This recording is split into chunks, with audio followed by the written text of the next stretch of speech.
to be differences within the Jewish community. And my guess is the more observant, the less comfortable with the internet services, the more, if you will, feeling that this is in God's hands, those people will be more likely to do stuff live. So I will tell you that, I have no idea. I'm not planning, and I'm not encouraging planning 6 months from now. Who knows? I'm hopeful that more people will be able to be vaccinated, that things will, I'm not ready to say definitively, but I will tell you that Passover will be virtual this year. We'll do something virtual. We'll get Passover meals out to people like we did this last year, and that will be virtual. But and we're going to do some virtual Purim events. But other than that, I'm not planning beyond the summer to say, hey, it's going to be. But it is interesting to hear that synagogues across the country are. I'm not talking about California. I'm talking about in New York and Florida and Arizona. Everybody that was on this call yesterday was saying, that this was a reality that they're grappling with, and synagogues are talking about getting PPP. They're talking about how they're going to cope economically, but that's what they're talking about. They're not talking about.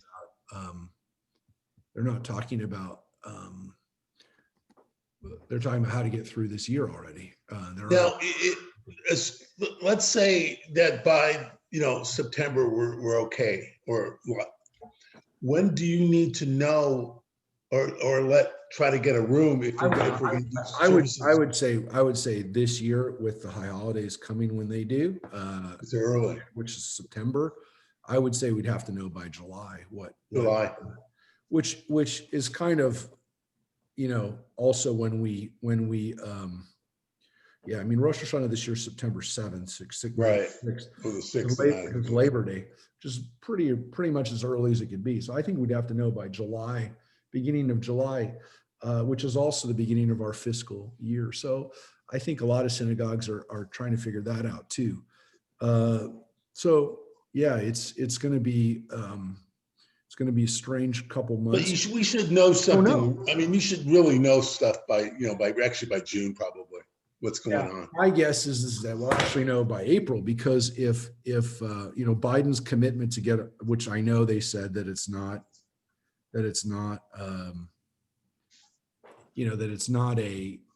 he's already not happy with it, and he's probably going to come out and say, I can't make those commitments that I said, we're trying, whatever. My guess is that they can get 100 million people vaccinated by the first 100 days.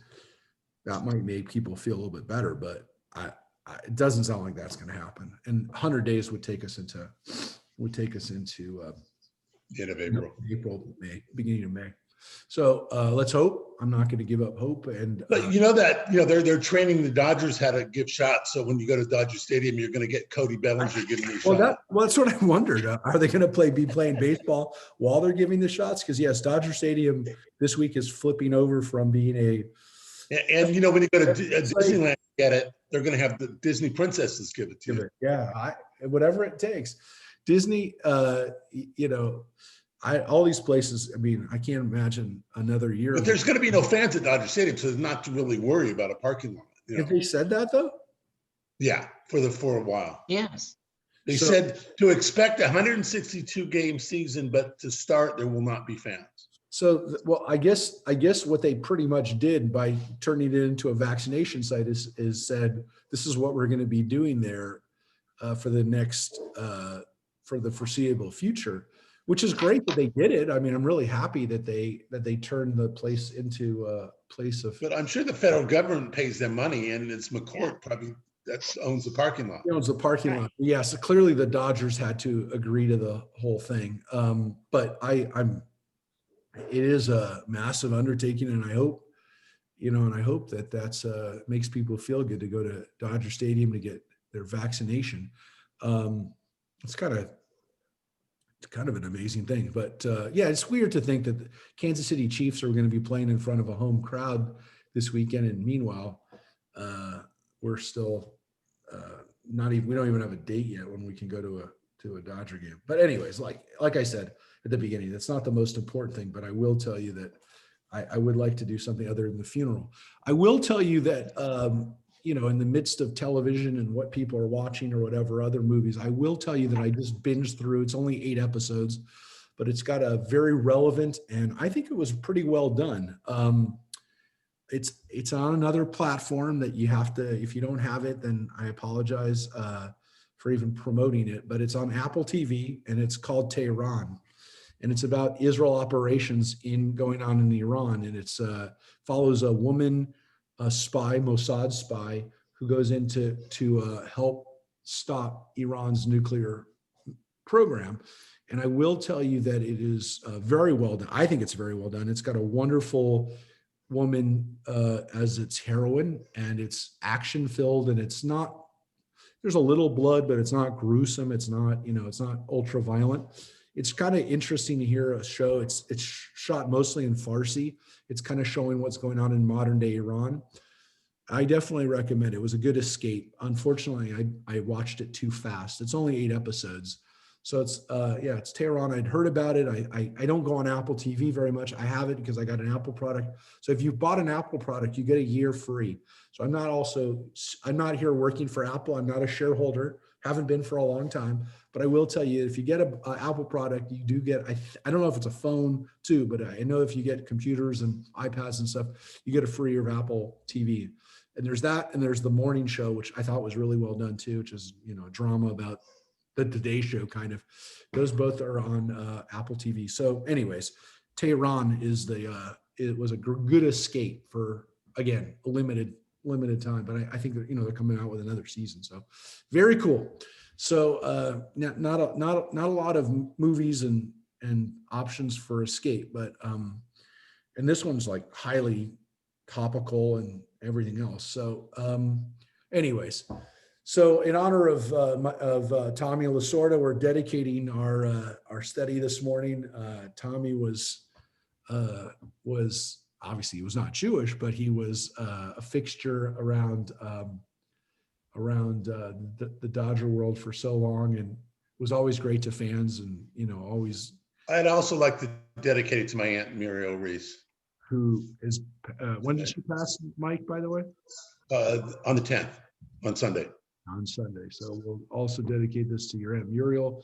Don't know when the funeral is yet, but Probably sometime next week. Hopefully it'll be soon, and she'll be at peace and laid to rest. I'd like to add George Regas, the rector emeritus from All Saints Pasadena, who died on Sunday. Oh, I'm sorry. A great ecumenical leader. Yeah, great team. He and Berman were very close friends. Yeah, there was a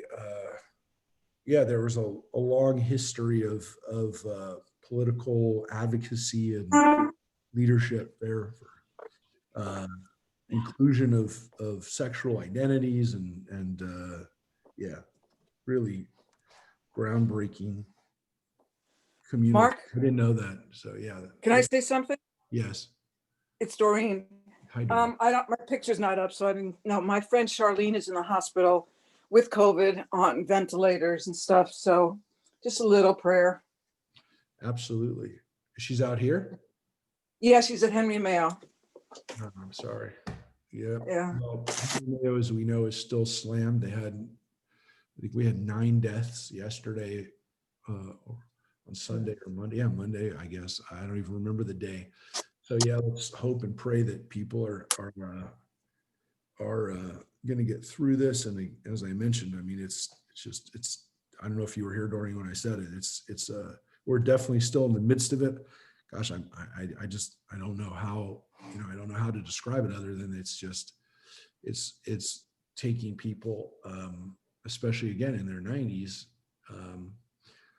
very fat, almost completely right now. So I don't know, honestly, I don't know how much longer, because I I don't know that many more people, and they're 90. I do, but I don't even want to think about it.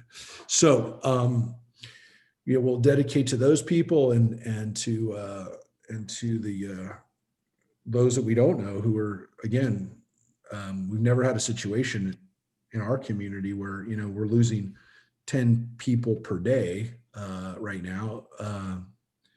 And it's, and other people are getting it and coming out of it fine. So let's hope that, your friend,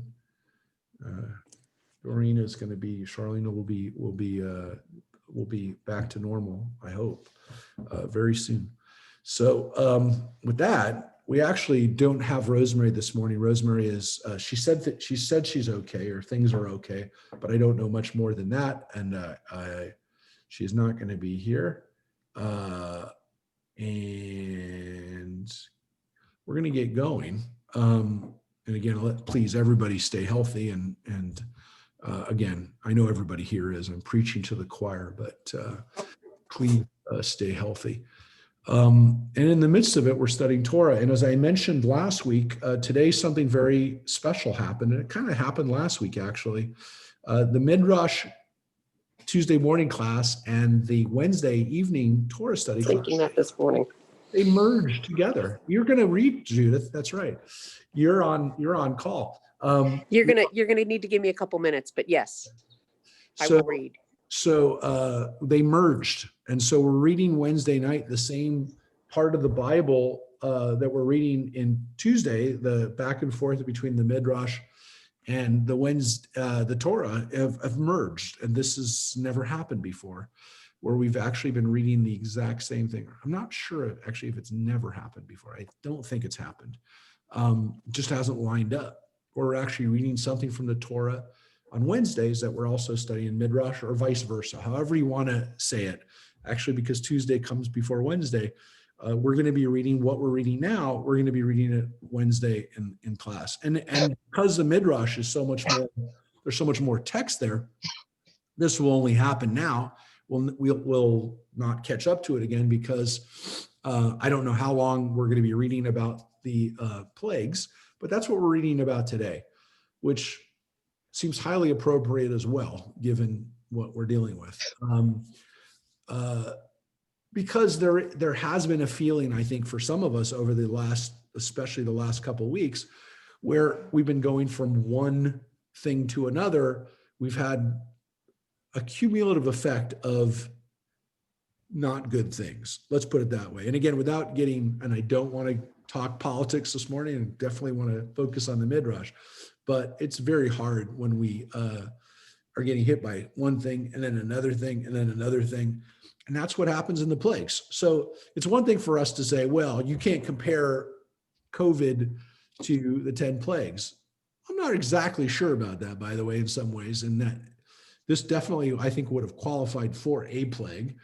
But essentially, since some of the plagues didn't actually affect people, and this one does, this one death. But there's also, I think, an issue right now, which is that we definitely are getting hit with more than just one thing. And that's what the plagues also had, is a cumulative effect of there's this, and then there's that, and then there's that. And then eventually it's like a body blow. Instead of getting hit in the head and getting knocked out, you just get worked on to use the boxing analogy, and you just can't stand anymore.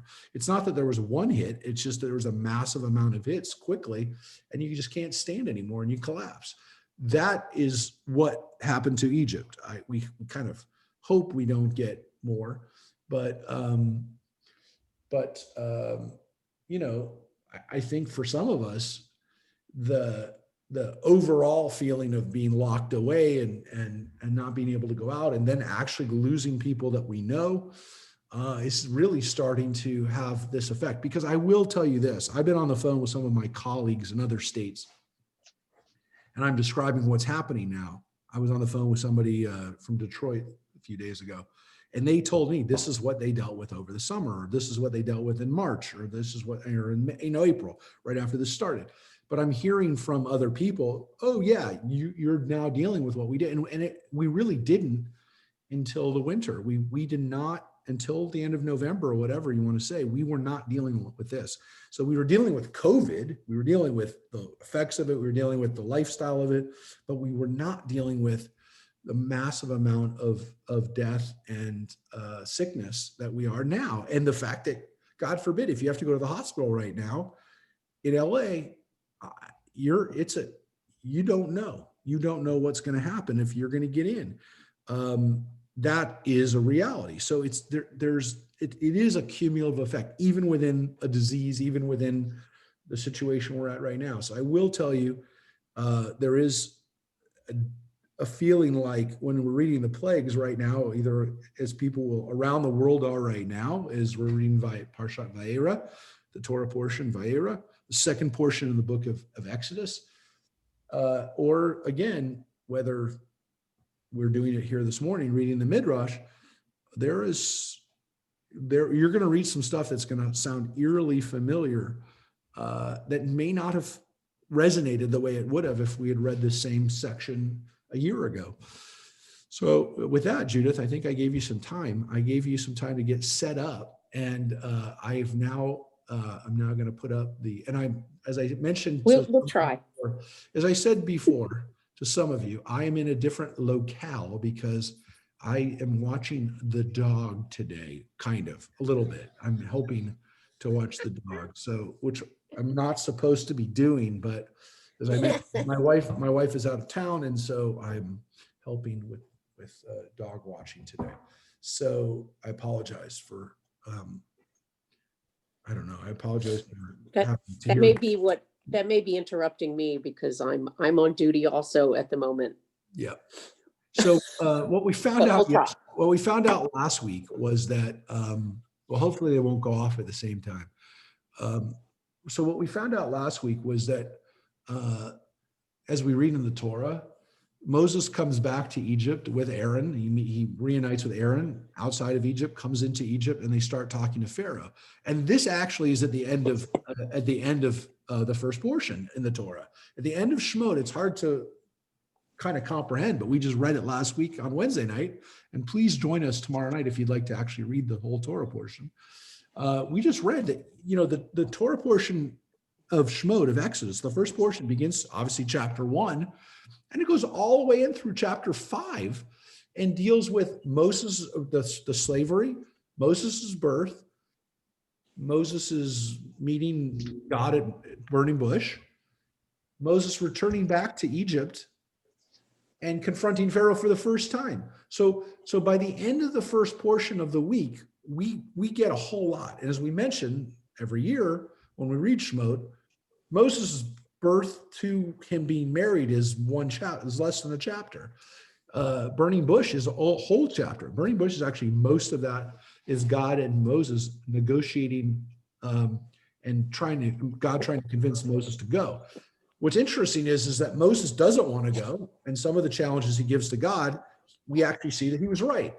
Well, that does pick up in the next portion, Vayera, that God is now kind of telling Moses, it's not going to be easy. I'm hardening the Pharaoh's heart. And Moses says again to God, why are you doing this? You're making it worse for the people. They don't want to go. I don't want to do this. I didn't want to do it in the first place. And God kind of loses it with Moses. And so you're going to see in today's Midrash something that we saw at the burning bush Midrash as well over the last few weeks, that there is a frustration with Moses. It's in the Torah, but it's even more pronounced in the Midrash. And I'm not saying that because, I'm not spoiling today what we're about to read, because we already saw it, but we're going to see it again. And I just want to put two possibilities why that is the case. The first is that there is a problem that the rabbis have with the story as we have it about Moses, which is that they don't like the fact that Moses doesn't get to go into the land of Israel because he strikes the rock. They don't like that. We don't like it. Nobody likes it. Everybody feels it's an unjust punishment. And so the rabbis really mine some other parts of the Torah for places where Moses doesn't do right by God. And one of them is here at the beginning where God kind of loses it with Moses. And so they posit that Moses kind of earns God's anger now, not later, but right now. Okay, give me 1 second because this is a cemetery right now. It's crazy. It's crazy the way he does.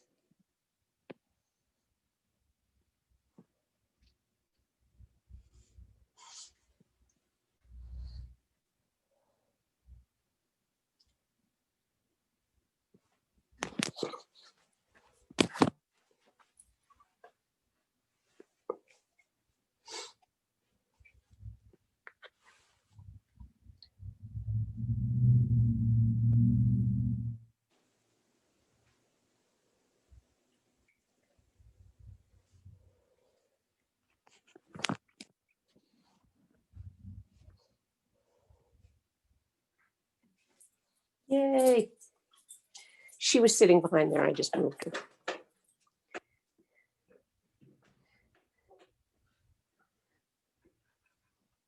Can you take her with you while you stretch?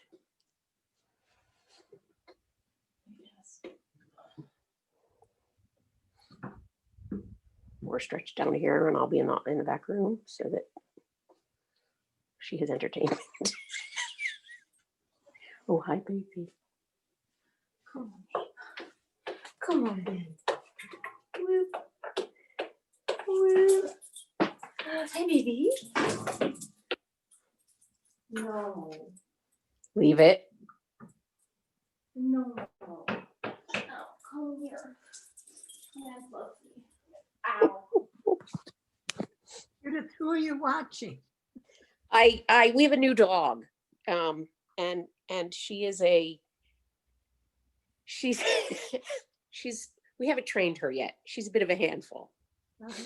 So here, I could show you. Let me flip this around and show you what happened to her bed. What kind of dog is she? She's a pound puppy. Wait, I can't see. Can you see the floor? Oh, yes. Oh my God. She was so happy. So we took the filling from her bed and that she ripped up and we put it in an old pillowcase. So we got another day out of the stuff. She threw that everywhere. She's very happy, but she's better. She's it's, probably should have done it a few months ago, but that's okay. All right, so that is somebody else who just passed away. So Oh, I'm sorry. and yeah, I'm going to find out what's going to happen because we may have a little bit of a problem. This is somebody who was a member of the temple. Well, the kids were the younger kids. They've since moved to the kids have moved to Texas or Vegas. I can't remember. I want to say Texas, but it might have been Vegas. Anyways, I don't know what to say other than this person was not in their 90s. It was maybe in their 70s. So I don't, anyways, let's continue on. If I have to rush off again, I'll let you know. I'm apologizing, but I was in the middle of kind of talking about Moses. And it is something interesting and something I've been thinking about a lot about, and definitely now, which is, so I said that the rabbis are kind of have a problem with Moses because Moses is, seems unjustly punished or not unjustly, but overly punished for not listening to God at that time. Hi. And so that maybe he did something else, and this would be it. That's one possibility, I think. There could be other possibilities for why they do this. The other possibility, I think, or big possibility, it could be more, but I'm just going to offer this one too. And that is that the rabbis actually, when they were dealing with this issue with Moses, I think they're actually projecting their own stuff on this a little bit, in the sense that, look, Moses is the ultimate rabbi. He's the ultimate teacher. We actually call him Moshe Rabbeinu. And I think the rabbis actually project a little bit of their own behavior and their own feelings on this, which is I think everybody who has that job of being a rabbi or teacher or minister for that matter, at some point feels not only unworthy, not up to the task, but also undeserving and fails, quite frankly. And at some point says in their lives to God, pick somebody else. I'm not going to do this. And I think that I think honestly that sometimes when the rabbis are jumping on Moses like they do here, I think they recognize themselves. I think they recognize that Moses is a person and is like them, and they project their own inadequacies on Moses and humanity. And so I think there's a little bit of that too. Again, there can be other stuff as well, but those two things, the fact that there is this question of what, like Moses must have done something else bad because he doesn't seem to do anything else bad except strike the rock. I mean, you could make the argument he seems to be an absent father / husband. He seems to, I mean, there are other things that like we'd say today by our own standards that maybe Moses wasn't quite, as great as we would like him to be, or he's human. But this one right here is that, Moses definitely doesn't, in some cases, doesn't want to do the job before, again, he gets them out. Once he gets them out, he seems to, well, he also says these people are not good people occasionally to God, but mostly he's defending the people of God. So let's take a look now at the text. We're going to go to the text. And this is where we left off was God kind of being fed up with Moses and saying to him, the last thing we read is that as chastisement, he was not going to be there. It says, although he would be present witness to the chastisement of Pharaoh, he would not be present to that of the 31 kings of Canaan, which is what Joshua does. Joshua is the one who leads the people into Canaan and is part of that. So Moses doesn't get to go into the land because of his, again, why did you send me as our messenger? And so here we get, that's kind of where we left off. And so we're picking up there at the same time. You ready, Judith? Yep. At the same time, God called him to account for having so little faith. He said, "Oh, for the departed, their like cannot be found anymore. I appeared to Abraham, Isaac, and Jacob as El Shaddai, God Almighty, but I was not known to them by my name Adonai, God All-Merciful, as I appeared to thee. Nevertheless, they did not cast aspersions upon my acts. I spoke to Abraham, to you will I give the land. But when he was about to bury Sarah, he had to pay out silver and buy a resting place for her body. And yet he did not find fault with me. I spoke to Isaac, to you and to your seed, I will give all these lands. But when he desired water to drink, he had to strive with the herdsmen of Gerar. And yet he did not find fault with me. I spoke to Jacob, the land whereon you lie, right? Mm-hmm. To you will I give it, and to your seed. But when he wanted to spread his tent, he had to acquire a parcel of ground for 100 pieces of money. And yet he did not find fault with me. None of them asked to know my name. But you did demand to know it at the very first, when I desired to send thee down into Egypt.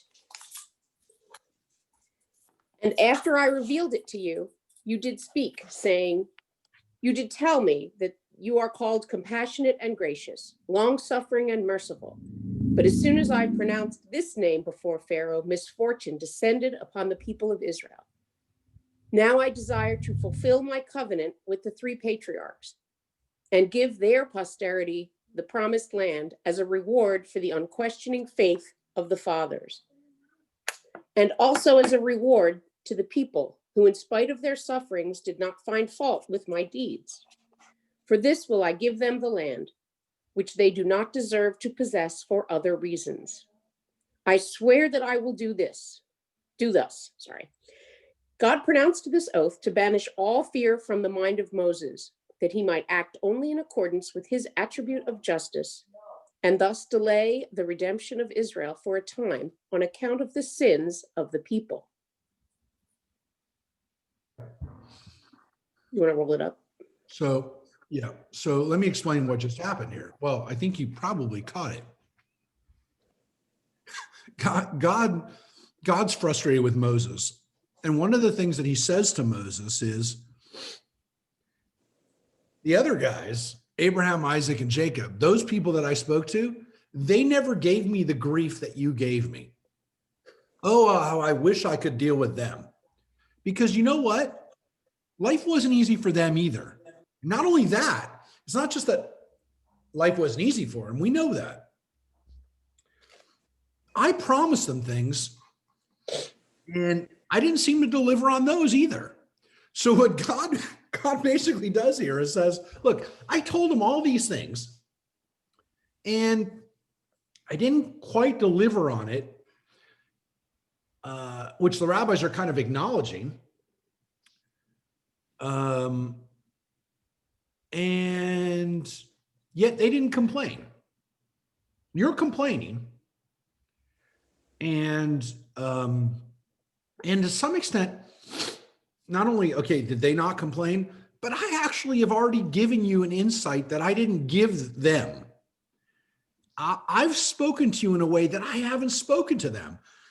I've given you my name. I've given you the secrets. And again, when we were at the burning bush scene, that's when God takes Moses up to heaven and takes God to the afterworld, to afterlife, to the netherworld, to everything. That's what having the name was. It was giving access. It was giving Moses access. It was giving him the passwords. And God says, so I didn't deliver to them in their lifetimes, and they didn't complain, and they didn't even have what you had. So, yeah, this is a problem. This is a problem of,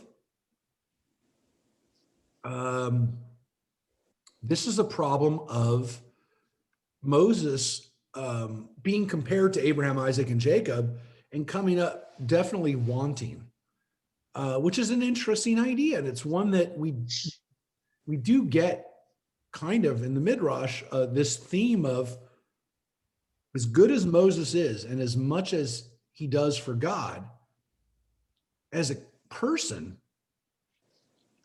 he wasn't as meritorious, if you will, whatever that means, but he wasn't as deserving of merit necessarily as Abraham, Isaac, and Jacob, which I guess wouldn't surprise you when you actually consider, what do we say when we pray? We don't say the God of Moses.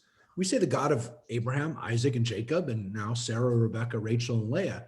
We talk about our patriarchs and matriarchs. We don't talk about Moses being a patriarch. Now, again, you could say because he's not, he's just one of their descendants. But it is interesting that they have a different level than he does, than Moses does. Who, again, you could argue there's no figure like Moses in the Bible. There's no figure like Moses in Jewish history. But his role in Jewish history is unparalleled.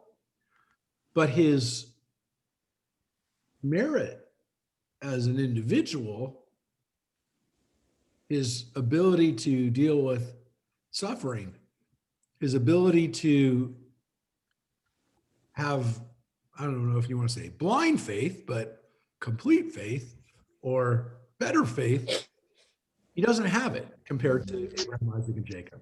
So it's a really interesting midrash about Moses, but also kind of about us. What makes us different? And again, what made our ancestors different is their belief in God even when they weren't getting what they were told they were going to get.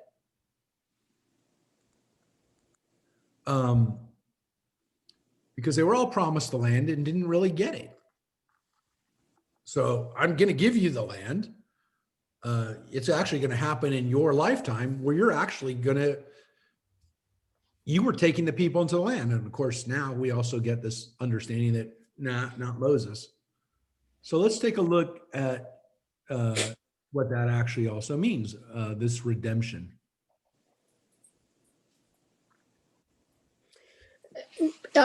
Mark, is it because is some of that the difference because Moses, let me think of the right word.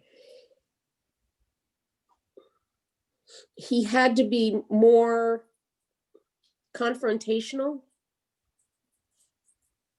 with the people and the outside world. I mean, yeah. Well, wait, if you're they- trying to find a justification for why Moses does what he does, there's a lot of justification. Abraham, Isaac, and Jacob didn't have to deal with an entire nation. I mean, they Right. barely had to deal with I mean, Abraham had a couple kids. Isaac has 2 sons. Right. You can't compare the burden of responsibility that Moses has. So, I mean, Jacob has 12 sons and a daughter. So yeah, he's got a little bit of he's got a big family, but he doesn't have a nation of millions of people turning to him. So yeah, there's a lot of reasons. Mark, Yeah. to what extent is Abraham a composite and Moses is an actual person? Well, that's an interesting question of like where, who's mythical and who's real. I mean, the reality is that, I mean, from a standpoint of history and archaeology, I mean, Moses, look, we don't have historical evidence of either one. But there does seem to be, your point is, there does seem to be a more realistic portrait of Moses, less mythical portrait. Right, of Moses, though there definitely is right. a myth to Moses. And a wire too. Yeah, she pulled it out the wall. Yeah, I would say that we're left I with couldn't get at her fast enough. Actually, she bit it in. we know more about. But then again, we don't know a lot about Moses either. We don't know a lot about his birth. We don't know a lot about his early days. We don't know a lot about his family. There's a lot about Moses that we don't know. King David, on the other And hand, there's a lot of, King David, we know a lot about. I mean, King David, we get a full view of Life. the whole spectrum, right? The whole arc of his life. To some extent, we actually get more information about Jacob's life and Joseph's life than we do about Moses's life. And we know about Jacob from the time he's born.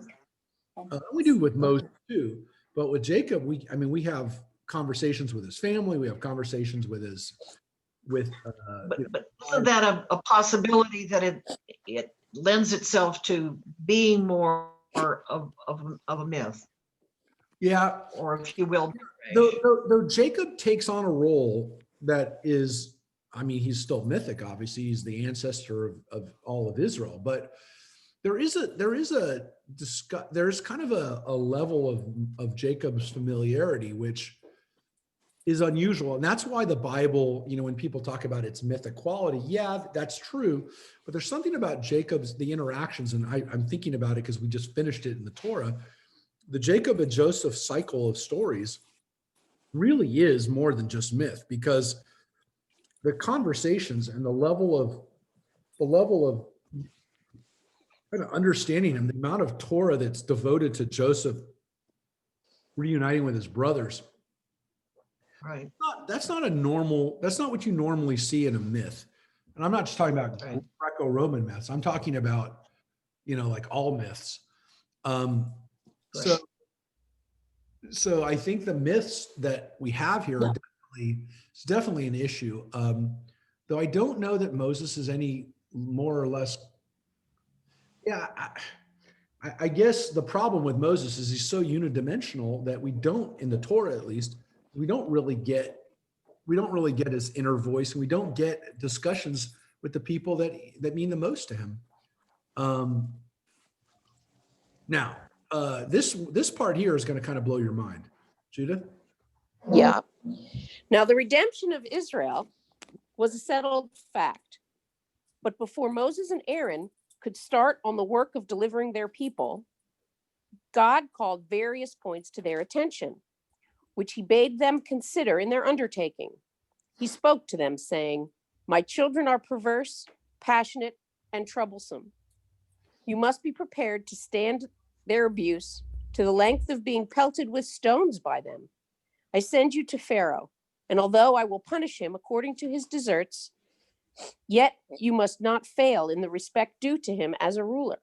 Furthermore, be careful to take the elders of the people into your council, and let your first step toward redemption be to make the people give up the worship of idols."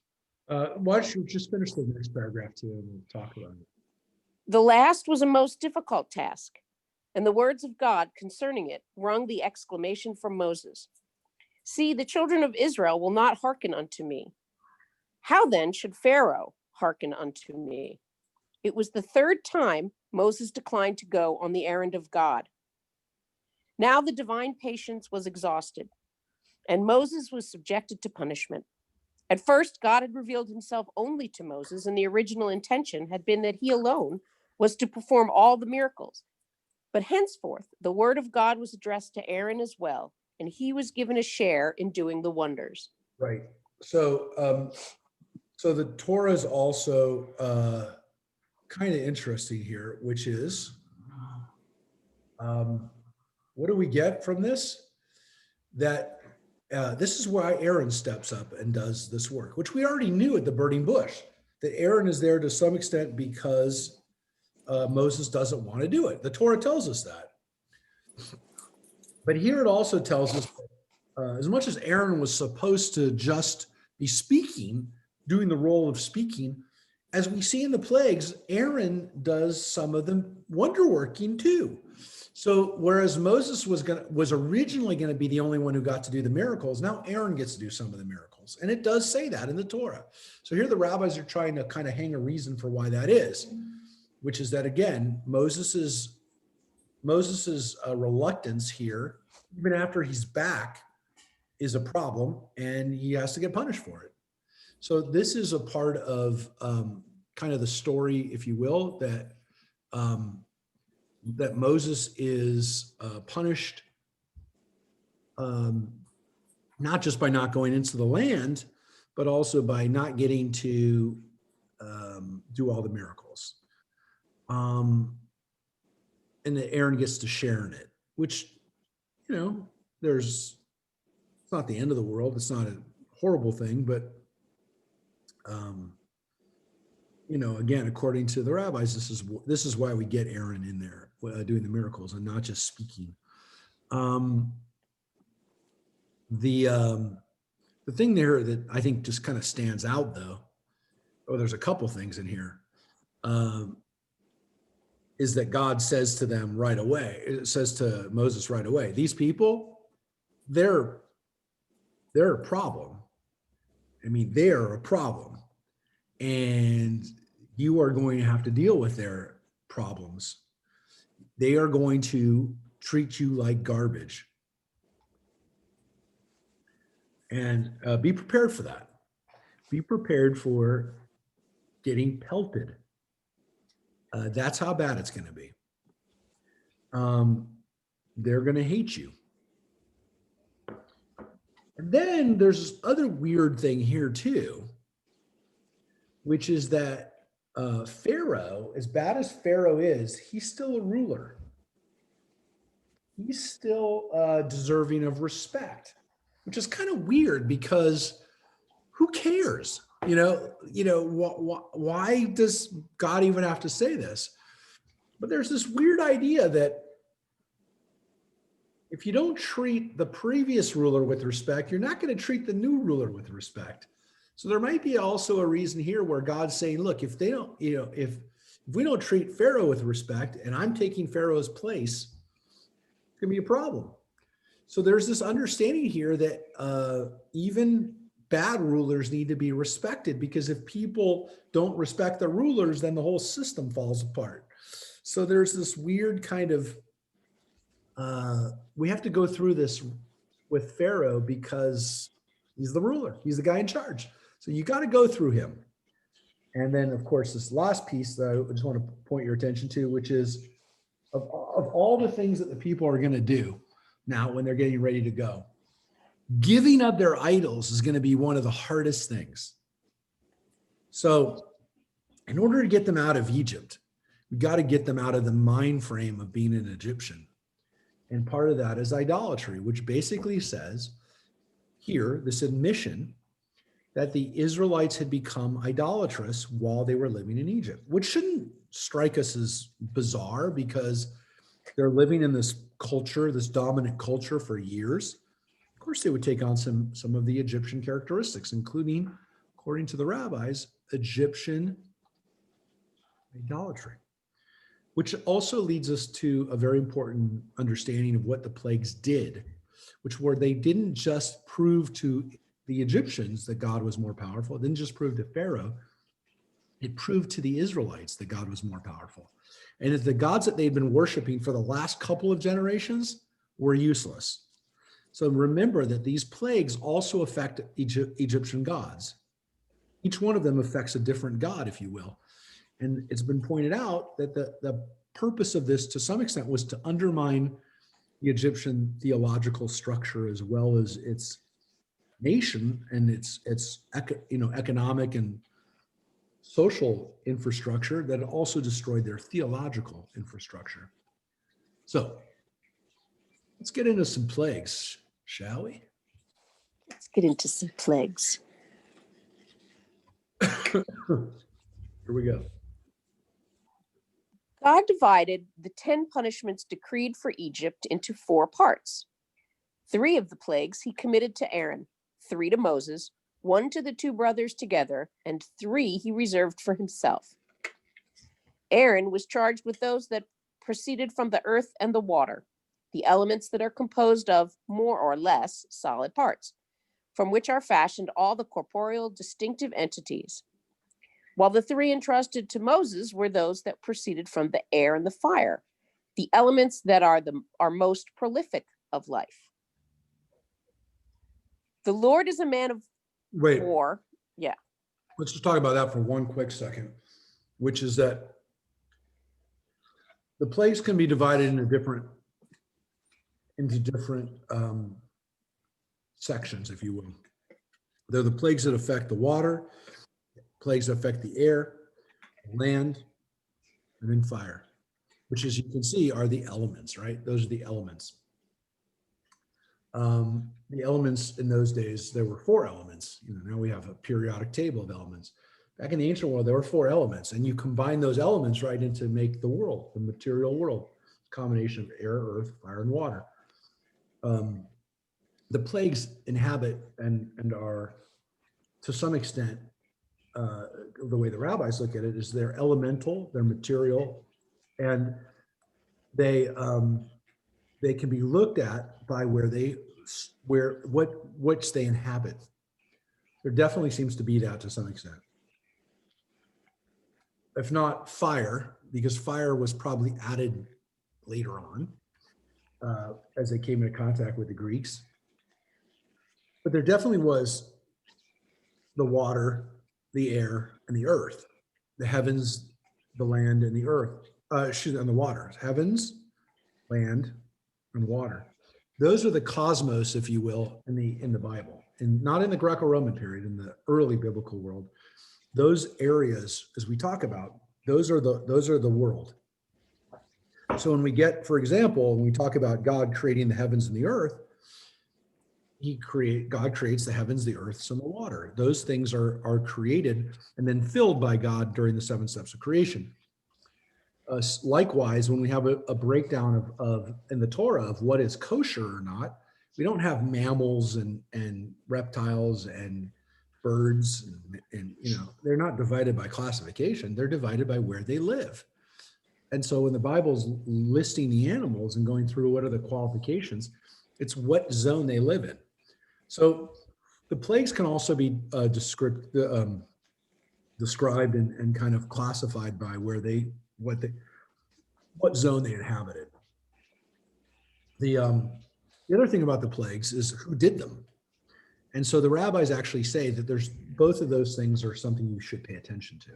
Where they happened and the way they happen, by who initiates them, where and when they happen. That you can learn from that. I will tell you something that is mind-blowing, if you will. I will blow some people's minds here.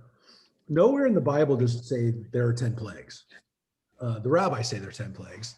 We know there's 10 plagues because we say it every year at Passover, and we take out a little bit of our cup each time. The plagues aren't quite listed that way in the Torah. And it is possible that, again, the way the plagues are brought together by I'm just telling you what the theory is here. The way the plagues are brought together by the editor, there are definitely 10 plagues. And 10 is an important number, and 10 commandments, 10s are big base number. But it is also possible that the way the plagues actually inhabit kind of the realm of the people who wrote these stories, there might have been different writers at play here whose plagues kind of got combined together to make 10 cumulative plagues. It's not actually 100% sure that there are 10 plagues, the way that it was envisioned by either one of those authors.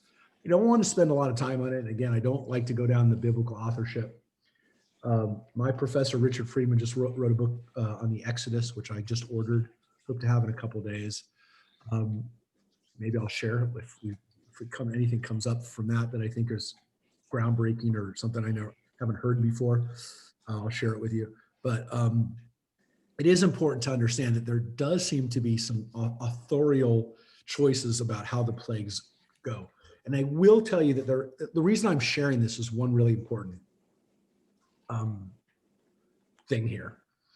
There is a possibility, it may be a very real possibility, that the reason why Aaron gets roped into some of these plagues, or not roped in, but gives credit for these plagues, it's not going to shock anybody when I tell you this, is that the author who wrote that was a descendant of Aaron, a Kohen. And so for that author, Moses doing the plague maybe wasn't the most important thing. Aaron doing a little bit of the plague too was really important to that author. So it is possible that that's actually why we have Aaron along with some of the plagues. It's not, again, I don't want to dwell on it. I don't want to say this is the most important thing, but I will tell you that there is something going on with who does the plagues. The rabbis know it. They derive some great lessons from it, but there is another possibility that somebody who wrote that section wanted to give credit to their ancestor. Just keep that in mind. But the plagues are here. We're going to hear, we're going to hear why God does it this way. Okay, here you go. The Lord is a man of war, and as a king of flesh and blood, devises various stratagems against his enemy. So God attacked the Egyptians in various ways. He brought 10 plagues down upon them. When a province rises up in rebellion, its sovereign lord first sends his army against it to surround it and cut off the water supply. If the people are contrite, well and good. If not, he brings noisemakers into the field against them. If the people are contrite, well and good. If not, he orders darts to be discharged against them. If the people are contrite, well and good. If not, he orders his legions to assault them. If the people are contrite, well and good. If not, he causes bloodshed and carnage among them. If the people are contrite, well and good. If not, he directs a stream of hot naphtha upon them. If the people are contrite, well and good. If not, he hurls projectiles at them from his ballista. If the people are contrite, well and good. If not, he has scaling ladders set up against their walls. If the people are contrite, well and good. If not, he casts them into dungeons. If the people are contrite, well and good. If not, he slays their magnates. Yeah. So you can guess where the rabbis are going to take this right now, which is And again, this definitely seems to be a product of Greco-Roman and beyond when it comes to like, what did we just learn here? We learned how the Romans went to war against people. And then after that, obviously these modes throughout the Middle Ages and people living in walled cities yeah, it's kind of the horrific happens in battle kind of thing. It's a little game of Throny, if you will. But I will tell you this: what's so sad, and Melania actually said this is, it sounds like a lot like Holy War. Yeah, this is what people did during the Crusades, and this is what people did. And again, what's so troubling about this is it says that God is like people when it comes to going to war. Why do we even have this phrase right here? The Lord is a man of war. The problem is that's a line from the Torah. The rabbis just quoted the book of Exodus. It's in the Song of the Sea. It's in Mi Chamocha, Adonai Ish Milchama. It's what our people said when God hurled the chariots into the Sea of Reeds. So it's a kind of, it's a poem, and it's a very old poem in the Bible. And it's one, and that phrase, the rabbis recognizes, if it's not problematic, it's definitely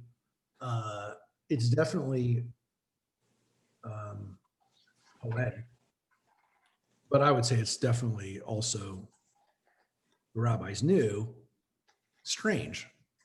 It may not have been strange in the ancient world. It would not have been strange for Canaanite and Assyrian poetry, where gods go to battle and gods are war, beings involved in war. We don't have it a lot in the Hebrew Bible. We have a God that's compassionate, occasionally punishing, but doesn't seem to go to battle. But we have this line in this very ancient poem in the Sea of Reeds, in the Song of the Sea, Exodus chapter 15. It's very psalm-like. It's very song-like. I mean, it's a poem. It's a song. And the rabbis know it. And what they just did is they just connected that line with this situation, the plagues. And so they basically say, if you want to look where God went to battle, it's this. Because going to battle, when God came to our aid, or God destroyed Sodom and Gomorrah, or God destroyed almost the whole world in the flood, it was very divine. I mean, God, just blew a city away with fire and brimstone, or flooded the whole world. What God does here, and the rabbis just said it, is strategic and methodical, which is, you don't just come in blasting and blowing everything up. If you're going to war against a person, which they're kind of pointing out, you try not to destroy the whole city, because you want to inhabit the city. You want to have that city be on your side. So you do things gradually to try to gain control of the city. But if it doesn't work, you got to take it to another step, and you got to take it to another step. So what they did is they kind of actually have God trying, at least, and again, I don't want to overstate this, because this is one midrash. It's an interesting one, but it's just one midrash, which is the reason why God did the 10 plagues was to get the people of Egypt to capitulate. And that God maybe didn't want, that God's strategy here is not to destroy the Egyptians, that God wants them to relent, but they won't. And the only way to get them to relent is to finally get to the last one, which is killing the people, which is what a person does too. Not like every person, but most normal nations, when they go to war against another nation, they don't just kill everybody. It doesn't make sense. In the old imperial ways, and I say imperialistic ways, your goal was not to destroy your enemy completely. It was to make that enemy submit to you, and then collect tribute from them, but not to kill them. If the people are all dead, you got an empty city. So you didn't want to do that. So here God is trying to kind of be like a human king. When a human king goes to war, doesn't destroy everybody. But of course, you do read of the horrible things that happen up to that point until you finally get people dying. Yeah, I mean, it's war is hell. And you just read what is part of that hell. You just read that part of that hell is horrible stuff that we had in our own day, throwing NAFTA all over people, which is napalm. Where is he? It's NAFTA. That's what Greek fire is called. It's stuff that makes things catch fire. So now we're going to read. Well, let's read what the equivalents are here, okay, folks? Thus did God proceed against the Egyptians. First, he cut off their water supply by turning their rivers into blood. They refused to let the Israelites go, and he sent the noisy, croaking frogs into their entrails. They refused to let the Israelites go, and he brought lice against them, which pierced their flesh like darts. They refused to let the Israelites go, and he sent barbarian legions against them, mixed hordes of wild beasts. They refused to let the Israelites go, and he brought slaughter upon them, a very grievous pestilence.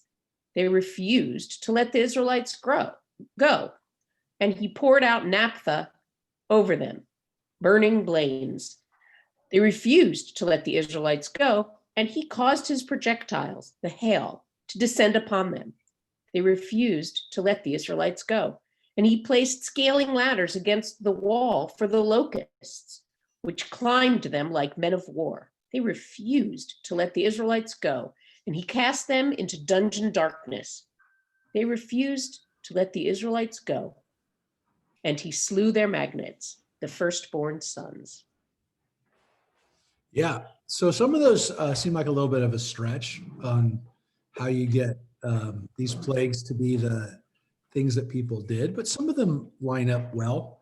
I don't know if the locusts quite like scaling ladders, but they do kind of climb over each other, right? So it's not wholly, I ludicrous. like frogs and entrails. That sounds like a really bad flu. Yeah, that's a good one, right? That's and it kind of like gave away when this was written, but the barbarian legions, that's definitely a very Roman type time to be saying that. It's again, it's maybe not exactly measure, each one is each one, but it is a interesting midrash in the sense of what this writer did, which is basically say, look, we gave them a chance. We gave them each time with each opportunity of the end of the plague, they could have gotten off of it. That is, again, one interesting reading of it. There's another one. The plagues that God sent upon the Egyptians corresponded to the deeds they had perpetrated against the children of Israel. Because they forced the Israelites to draw water for them and also hindered them from the use of ritual baths, he changed their water into blood. Because they had said to the Israelites, "Go and catch fish for us," he brought frogs up against them, making them to swarm in their kneading troughs and their bedchambers and hop around croaking in their entrails.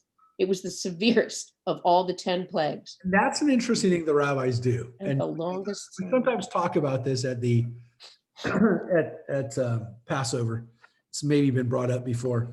The frogs plague always, and we turn that into a kid's song because frogs don't seem so bad in that they're just, they're maybe irritating. Some people like frogs. Tracy, my wife likes frogs.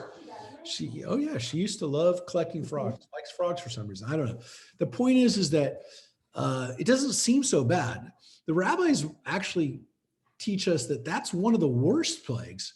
Again, maybe because it seems like a funny, silly plague. They didn't think it was, because again, according to them, the frogs were actually coming out of the people's bodies. So this is pretty bad. This is not a good plague. And it's connected to, again, what the Egyptians did to us. Here we go. Because they had said to the Israelites, go and sweep and clean our houses, our courtyards, and our streets, he changed the dust of the air into lice, so that the vermin lay piled up in heaps an ell high. And when the Egyptians put on fresh garments, they were at once infested with the insects. Yeah, and so because some of our work was domestic work, that's why they got these plagues. They got plagues that created their own mess. Lice. The fourth plague was an invasion of the land by hordes of all sorts of wild animals, lions, wolves, panthers, bears, and others. They overran the houses of the Egyptians. And when they closed their doors to keep them out, God caused a little animal to come forth from the ground, and it got in through the windows and split open the doors and made a way for the bears, panthers, lions, and wolves, which swarmed in and devoured the people down to the infants in their cradles. If an Egyptian entrusted his 10 children to an Israelite to take a walk with them, a lion would come and snatch away one of the children. A bear would carry off the second, a serpent the third, and so on. And in the end, the Israelite returned home alone. This plague was brought upon them because they were in the habit of bidding the Israelites go and catch wolves and lions for their circuses. And they sent them on such errands to make them take up from their abode in distant deserts, where they would be separated from their wives and could not propagate their race. Yeah. So again, these are measure for measure. These are plagues that are being delivered to the Israelites because of things that they did. Of course, none of these things we read about in the Torah. Now, again, it says that the Israelites made our lives hard, bifarech, with backbreaking toil. The Torah doesn't necessarily go into all the details, and so the rabbis take some liberties with said details. What's interesting, of course, is that some of these sound eerily anachronistic in that they sound very Roman, especially the circuses part, because we don't know the Egyptians. The Egyptians probably like animals because we see drawings of animals that they domesticated or brought into their kingdoms from Africa. They had a lot of wonderful animals on that continent. But they didn't do that. They didn't, according to what we know, have circuses and have those kind of shows. Where the Romans were really big on those, as we know, bread and circuses. This does sound kind of Roman. So it is very possible that one of the things that Jews had to do during the Roman era when they were slaves and they were being treated like slaves by the Romans is that they would have to go out and catch animals for the circuses, which would take them away from their homes, but also kind of dangerous, right? And so I will tell you that back in those days, wolves were scary, and we don't see too many of them today because we've turned them into those little dogs that we have running around our house. But there was a time when wolves were not as friendly. So okay, that is what we've done. So we're not scared as much of these animals, and of course we're not scared about animals at all anymore. But some of us are, but we don't have animals in the wild like our ancestors did. And so these were, again, measure for measure. Why are wild animals coming through? This isn't like a parade from the zoo or some Dr. Seuss story. These are animals that are carrying away people. So it's was a real fear for humanity. I mean, we forget that most of human history and again, I'm not talking about the history that was written down, but the prehistory history, which is still history. I guess we just don't have it written down. For most of human history, probably the biggest fear for most humans, for at least from what we know, was probably being carried away by animals, being killed by wild beasts. So as much as today, we're not so worried about it, there was a good chunk of maybe 99% of human history. That was probably our biggest fear. Then again, we didn't understand about disease back then, didn't understand why people were dying. It's probably even more magical and mystical than it is today. But getting carried away by an animal was definitely a fear, and still in the back of our minds, I guess, if you think about it, because we still have Shark Week, and you know how many people get killed by sharks every year? I mean, it's like such ridiculous low number, but it's still in the back of our minds. So we're still afraid of wild animals. But our ancestors, they had real reasons to be afraid. So that's why, again, when we read about wild beasts at our Passover table, usually we're like, really? Is that something that, are they really worried about wild beasts? Well, maybe not as much even during the Egyptian period, but they had to. And what, of course, is also important to remember here with the wild beasts is we also say that, of course, in the Unatana Tokef prayer, we talk about who will die by wild beasts. It still was a concern, at least by the time of the Middle Ages, when that was written, that occasionally you'd have a wolf, probably, maybe. Unatana Tokef was written in Germany, from what we know, about the 11th, 12th century. People were still worried about it. Anyways, not such a, again, doesn't seem serious, but probably was a pretty serious plague. All right, the next plague, Dever. Then God brought a grievous murrain upon their cattle, because they had pressed the Israelites into their service as shepherds and assigned remote pasturing places to them to keep them away from their wives. Therefore, the murrain came and carried off all the cattle in the flocks the Israelites were tending. Yeah, and we normally read murrain, Dever, so usually translated as murrain. It's the only time you ever see the word murrain. Murrain is really we don't really know what that means. Some people say it's, again, some type of cattle disease, but it literally means death. It comes from the word for death, pestilence. The word Dever is used other places for plague, which doesn't just affect animals, it could affect people. So you could say that we're right now in a Dever, we're in a plague. There's not a lot of words that we would use that couldn't be today for the plague that we're dealing with right now. Dever would be one of them. But again, it does seem to be affecting the animals, the domestic animals. So there's a wild animal plague. There's also a domestic animal plague. And this was, right, so maybe it was foot and mouth disease. I mean, there's speculation on what would have been this plague.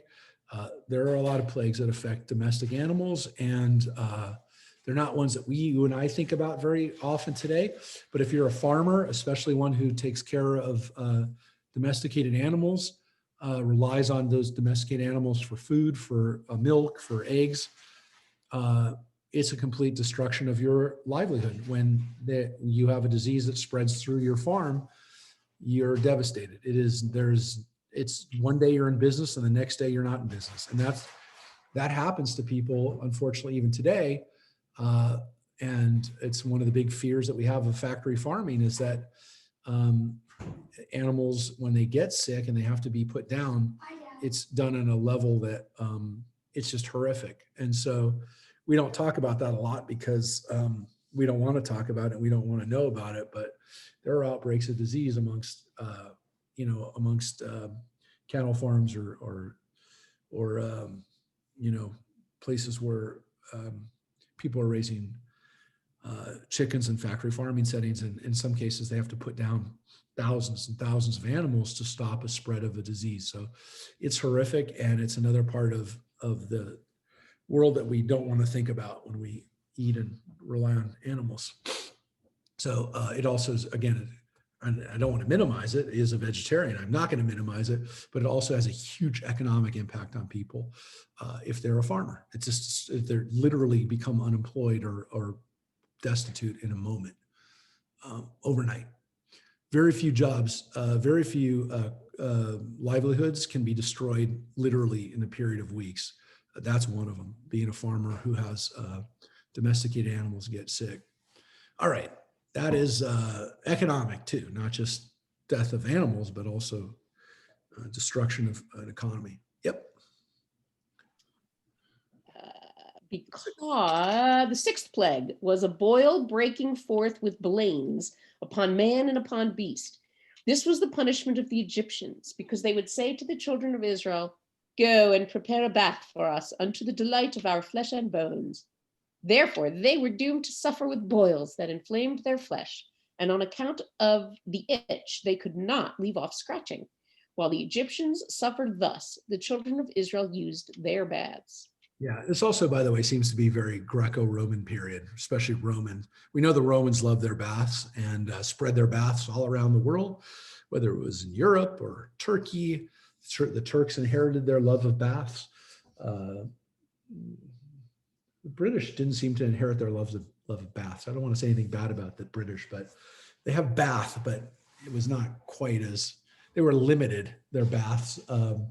But in some countries, especially Scandinavian countries, baths and bathhouses were an important part of culture. It wasn't an important part of the Egyptian culture. So again, this does seem to be very much a product of the Greco-Roman period, the rabbis' period, where bathhouses were a big part of their lives. Whether they inhabited those or shared in those bathhouses, there seems to be a difference of opinion. Some rabbis did. Some rabbis had no issue going to the Roman bathhouses. Others didn't want to ever go to a Roman bathhouse.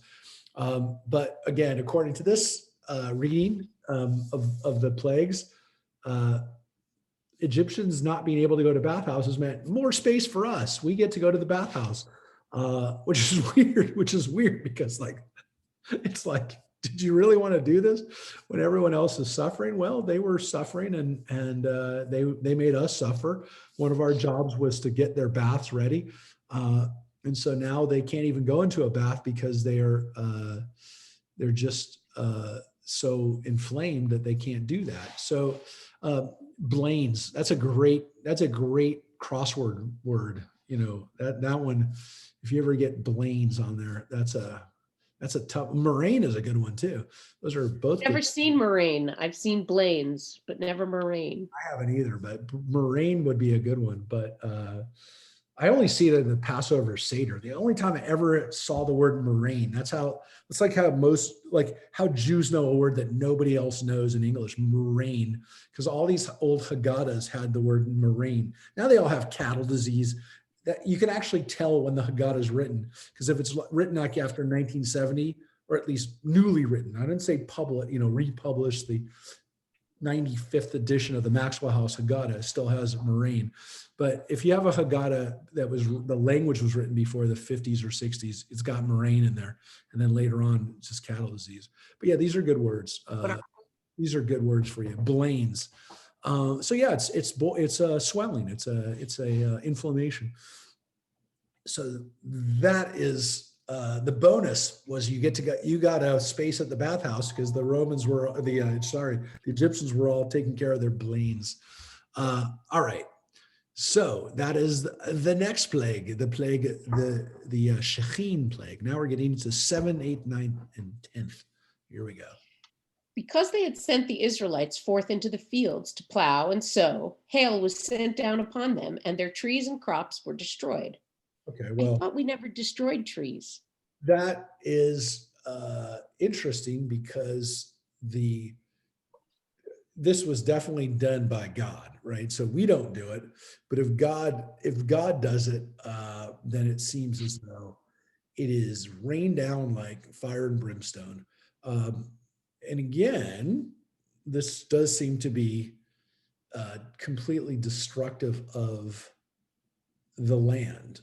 Hailstones can be massive, but this seems to be, and there isn't, as you can see, there isn't a lot here because it's a 1-2 punch.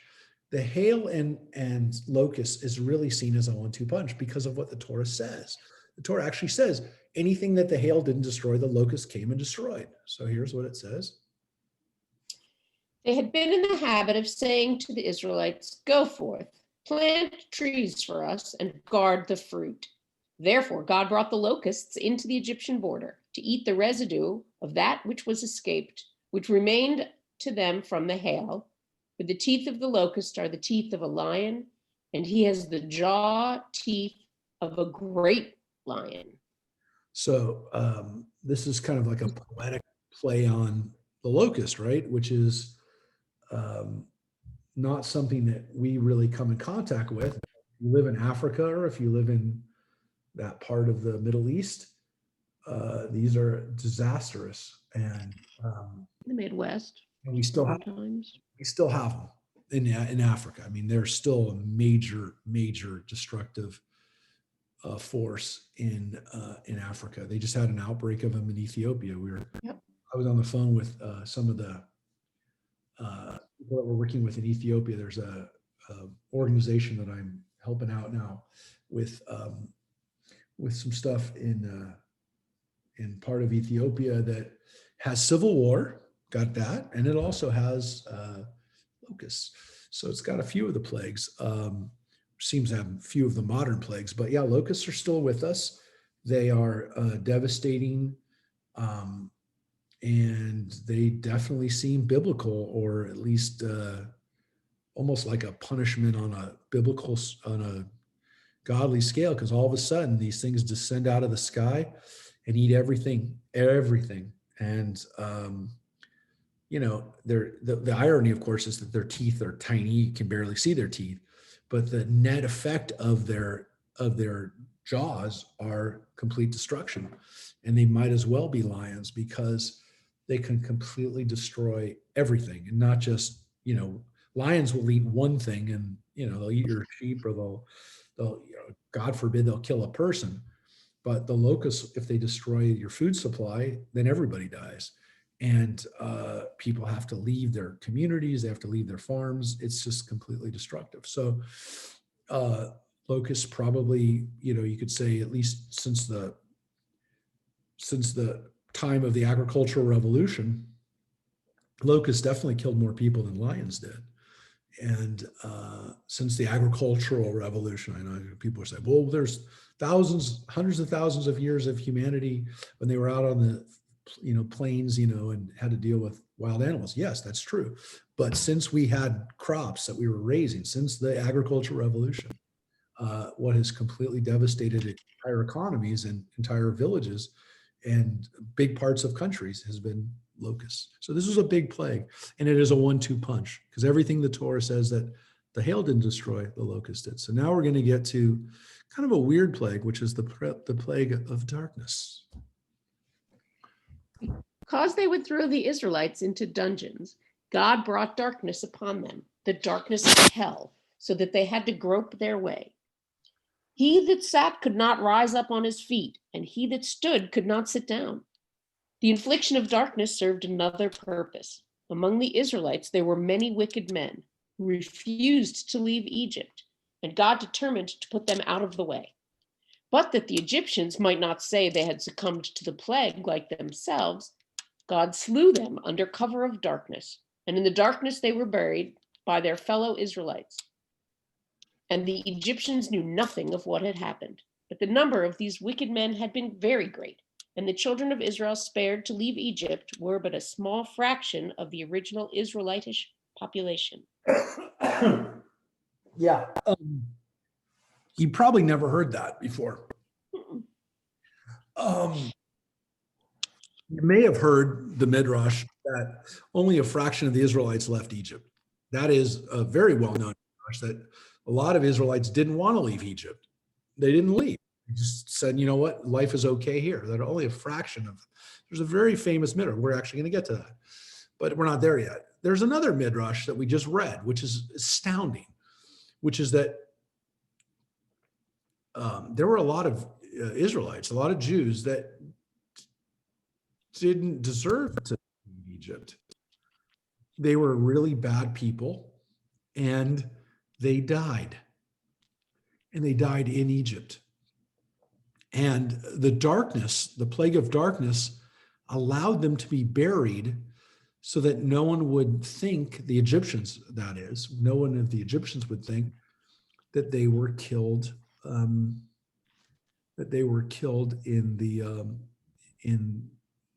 the last plague or in any of the other plagues that happened. So what darkness actually did was allow God to strike down some of his own people, a lot of his own people, according to this Midrash, and not let it be known, which is weird because it's basically saying that God didn't want to kill these people. God did it and didn't want the Egyptians to know how many of his own people were killed. And that the plague actually serves another purpose, which kind of again gets to this issue of why is darkness this second to last plague? It doesn't seem like that bad of a plague. And so the rabbis, oh no, it was bad. It was worse than you think. So they just threw out the weirdest possibility, which is that the reason that it was so bad was because it was actually a plague that hit us, which it doesn't seem that it does. I mean, if you look at what the Torah says, is that it only affected the Egyptians. The plague only kept the Egyptians in darkness. There's another midrash that only the Egyptians were suffering with the darkness, in the sense that in the Israelite homes, there was light. So if you went to an Egyptian house next door, it was complete darkness. If you went to the Israelite house next door, it was light, which makes the miracle even more amazing, because it wasn't like there was a localized eclipse over Egypt, parts of Egypt. No, it was one house was dark, one house was light, and it was complete darkness. According to, again, the Midrash, it was not just a darkness, it was literally like a pervasive cloud of that wouldn't let people move. It wasn't just darkness. So it wasn't just no light, a lack of light. So the plague, the way the rabbis read it, it's much worse than you think. It's not just darkness. So we're going to get to some other things that we learn about this darkness today, and maybe even we'll be reading some next week. But this is one possibility, is that it, again, is connected to the fact that God had other things in mind while it was dark. This is only one of them. We're going to read more of what happened in the darkness, if you will. But this one's horrific. I mean, this one's literally like a nightmare, that it was dark long enough for God to kill these people, and then for them to be buried so that no one even knew they existed. I mean, that's just astounding. I mean, it's a mind-blowing plague. Literally, you just read that God killed Israelites during the 9th plague, not Egyptians, Israelites. All right. 10th plague. The 10th plague was the slaying of the firstborn, and it came upon the Egyptians because of their intention to murder the men and children of the Israelites at their birth. And finally, Pharaoh and his host were drowned in the Red Sea because the Egyptians had caused the men and children of the Israelites to be exposed in the water. Right. So that's measure for measure. Everybody gets it. The Egyptians killed the men, the firstborn, because they killed the men. It doesn't, by the way, say that it's only men, but the assumption is that, if you will, the firstborn. Well, look, everybody's always said the final plague, the 10th plague, is the death of the firstborn, is to make up for the male children being killed by Pharaoh.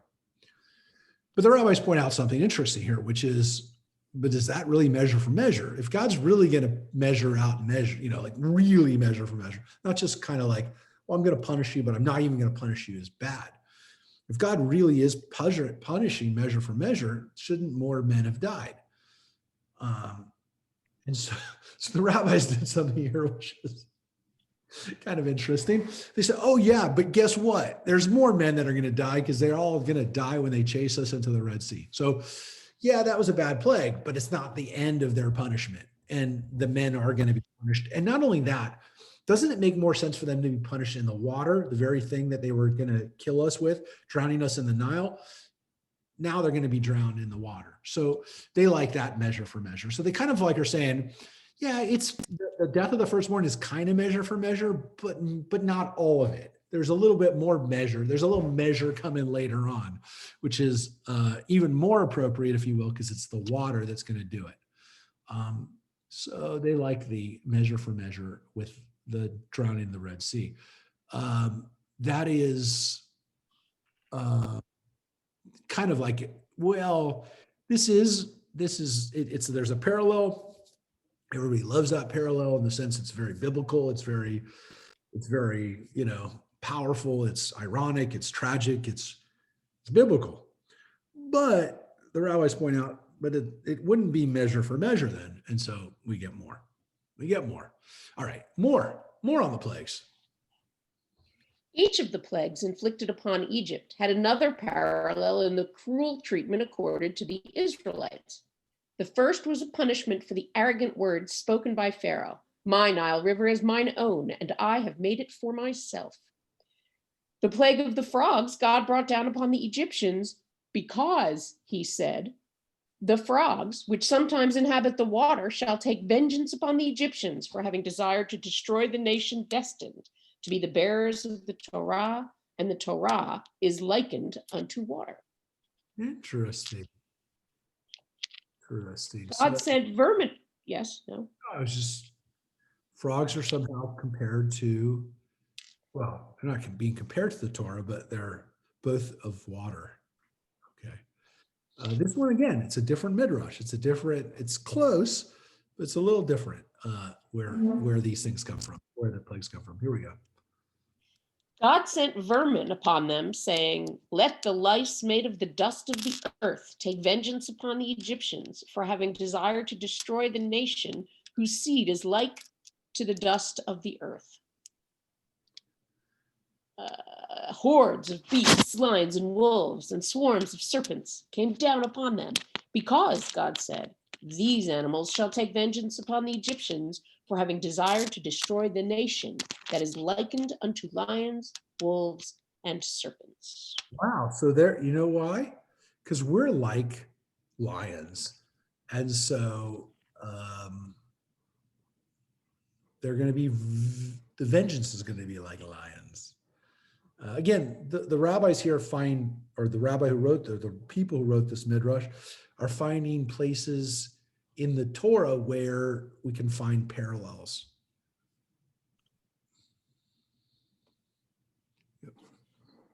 Fatal pestilence was brought upon them because, God said, death shall take vengeance upon the Egyptians for having desired to destroy the nation that faces death for the glorification of the name of God.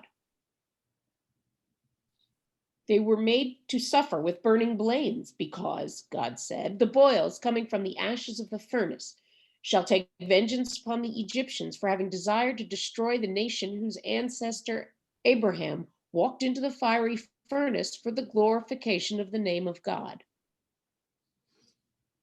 He made hail to descend upon them because, he said, the white hail shall take vengeance upon the Egyptians for having desired to destroy a nation whose sins shall be white. Yes, can you explain that one? Hail is usually white, and yeah. What are white sins? They're when they're cleansed of sins, they're white. It's a stretch. Okay. Snow White. White. It reminds us of the white. When they're free of sin, they'll be like white. These are lines, again, from the Torah that it talks about. They'll find a place where it says your sins will be white, or again,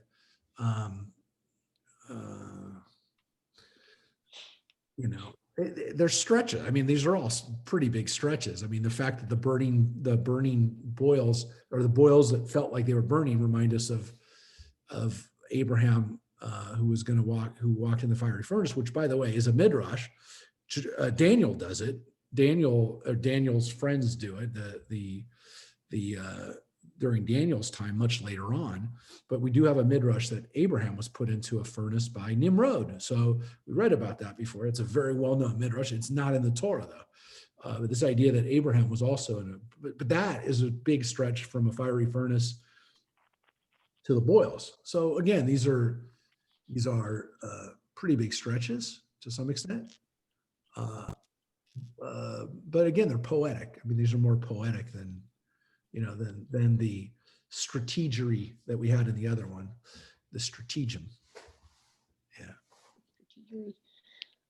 The locusts came upon them because, God said, the locusts, which are my great army, shall take vengeance upon the Egyptians for having desired to destroy the nation that is called my hosts. So again, locusts are like an army and a great army. And again, the nation that they tried to destroy, the Israelites, are called my hosts, Tzavaot. God is known as the Lord of hosts. And sometimes that's meant to be like heavenly hosts, the angels. Sometimes it's maybe meant to be us. The Tseva is the hosts of Israel. Interesting. So here they definitely went with that one, the latter, which the host is not God's hosts or heavenly hosts, but the people. So the locusts, to some extent, are like us. We're the locusts. All right. So good. Darkness, said God, which is divided from the light, shall come and take vengeance upon the Egyptians for desiring to destroy the nation upon which shines the light of the Lord, while gross darkness covers the other peoples. Oh, that's kind of racist. No, there's this idea that darkness is being visited on them because is the perfect opposite of what should be happening. These people are living in darkness, and now they're going to live in a little darkness. All right. The 10th plague, the slaying of the firstborn, God inflicted, saying, I will take vengeance upon the Egyptians for having desired to destroy the nation that is my firstborn. As the night divided itself for Abraham that his enemies might be vanquished, so I will pass through Egypt in the middle of the night. And as Abraham was proved by 10 temptations, so I will send 10 plagues upon Egypt, the enemy of his children. Yeah, and for those who were not with us or who need to be reminded of this midrashic conceit, according to the rabbis, Abraham has 10 trials, 10 plagues, which we mentioned. There's also a tradition that Hercules went through 10 trials or sometimes 12 trials. But Abraham, according to the Midrash, goes through 10 trials, including being put in a furnace. Again, some of these things are in the Torah, some of them are not. Some of them are in the Midrash. So the rabbis here just draw a parallel between the 10 plagues and the 10 trials of Abraham. And that's another 10. We haven't gotten to the 10 commandments. We'll get to 10 commandments. I don't really make parallels between the 10 commandments and the 10 plagues because one's really good and one's really bad. And one happened to somebody else and one happened to us. And they're just number 10s. But the 10 trials of Abraham were tough. They were tough for Abraham. And one of the trials, of course, being the trial of Isaac. But the rabbis kind of like this idea that was only one of many trials he had. He had the trial, one of them is in the Torah, that he has to go to war against the kings of the East. But this concept of he was tried by the fact his wife couldn't have children. I mean, he does have some trials that are enumerated in the Torah, but some of them aren't. But those are bad things. And again, so they say, just like Abraham, our ancestor, had 10 trials, we live through these, or the Egyptians kind of are punished in 10 ways. These are both not good things, plagues and trials. So yeah, you could see the rabbis derive lessons from them. We talk about some of those lessons at the Passover Seder itself. One of the most memorable parts of telling the story is the way we finish the story by the 10 plagues. Take out a little bit of our cup each time as we think about those plagues and how they affected the Egyptians. And as we kind of read in the Torah, and the Midrash points out, affected us too. In some cases, more than we even knew, which is, again, the ninth plague, the plague of darkness, being one that actually killed us, which again, it seems completely different from the Torah, where it like doesn't even affect us. Nah, the rabbis went a completely different direction when they wrote that Midrash, which is, oh no, it affected us. It affected us worse because some of us never got up out of that plague. But there's this real kind of question of, okay, plagues had cumulative effect. They were measure for measure. Some of them were done by Moses, Aaron, God. Some of them came from the earth, the water. Okay. But how long did they last? How long did this go on for? By the way, a very relevant question for us today. How long does this go on for? Because it seems like it must have gone on for a while.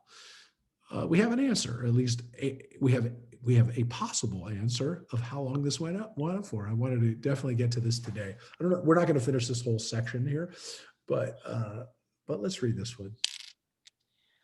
The plagues brought through Aaron. From the infliction of the first of the plagues until the passing of the last, after which the Egyptians yielded all that Moses and Aaron demanded, there elapsed a whole year. For 12 months is the term set by God for the expiation of sins. The deluge lasted 1 year. Job suffered 1 year. Sinners must endure hell tortures for 1 year. And the judgment upon Gog at the end of time will be executed for the length of 1 year. So as we get past March, we must be really, really, really bad, because we get longer than a year. It looks pretty obvious that we're going to get longer than a year with this. We must be really bad sinners. Because like even the flood only lasted a year.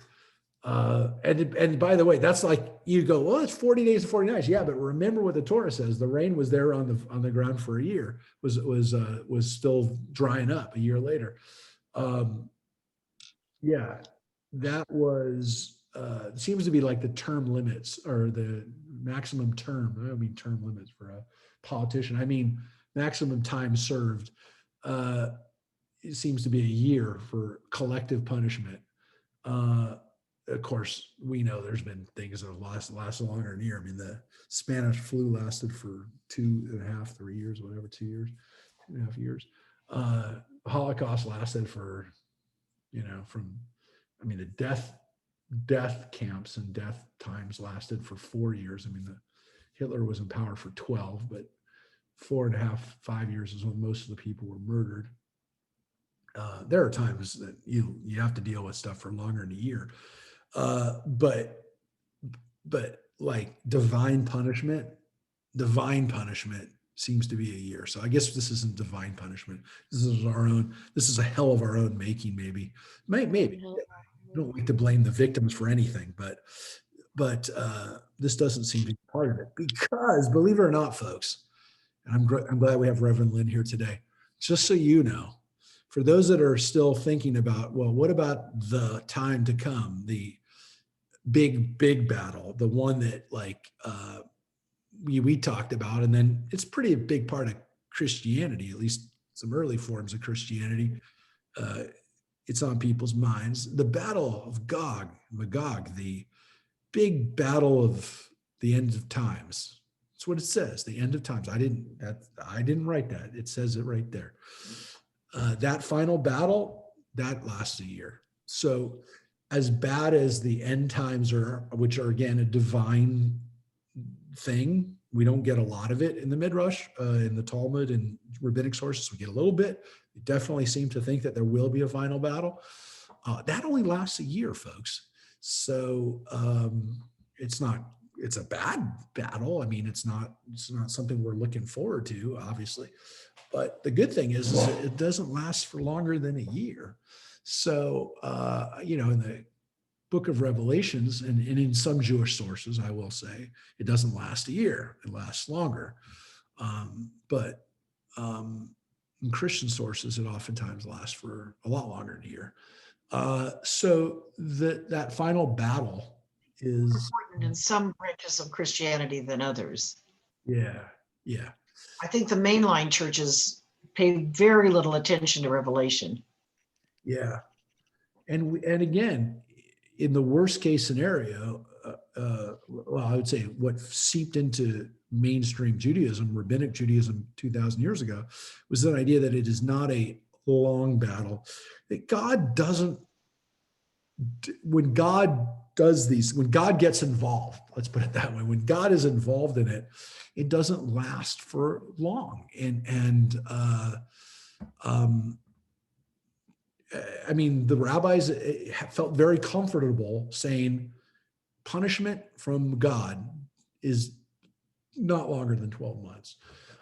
Even in the worst case scenario, it's going to be 12 months. And the worst case scenario, let's assume, is the plagues, is the battle of Gog and Magog. And those battles are those times of upheaval shouldn't last for longer than a year if God's involved in it, which again is bad, but God has a term which which God wouldn't suffer people more than a year. So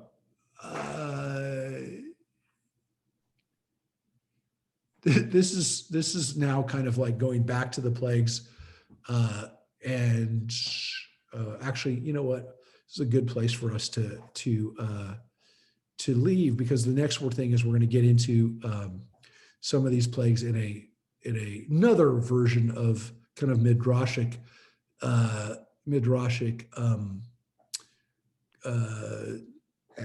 explanation, like a different. Some of it's similar, but it's like a different kind of take on it. So you'll see we're going to be reading that next week. We'll be reading about the plagues of Moses that Aaron brings, the plagues that Moses brings. And again, this is the way Ginsburg kind of laid it out, but there is so much you can see about the plagues. We may be reading it for 2 more weeks. And guess what? Until we get to this next section, which is the first Passover, not a bad place for us to draw some sustenance and guidance from, which is, how did our ancestors deal with plagues? How did they deal with challenges? And again, as I said, the irony is that it oftentimes isn't one thing, it's another thing and another thing and another thing. And let's hope that we are done with the things that are going to have that cumulative effect on us, that again, we just can't keep taking body blows, because we took some big body blows last week, and we're taking some body blows as far as, again, the death and illness around us. But let's hope it doesn't seep into other places and other areas of our lives, because again, we can only take so much. Judith just said, I wish we could have read Revelations during our year of the Christian Bible. Judith wanted to read, who knows, Judith, we may come back and read Revelations one day.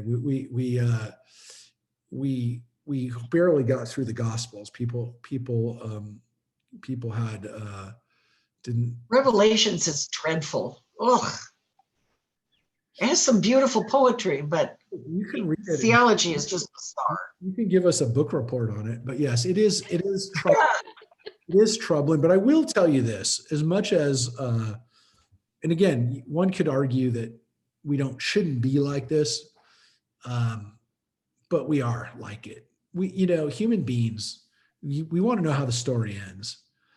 The Hebrew Bible doesn't really end that way. It ends with the people coming. It ends kind of on a happy note, if you will, even, which is the people come back from exile, or some of the people come back from exile. They rebuild the temple, and it doesn't really have a real ending, which, by the way, is life. I mean, how do you end?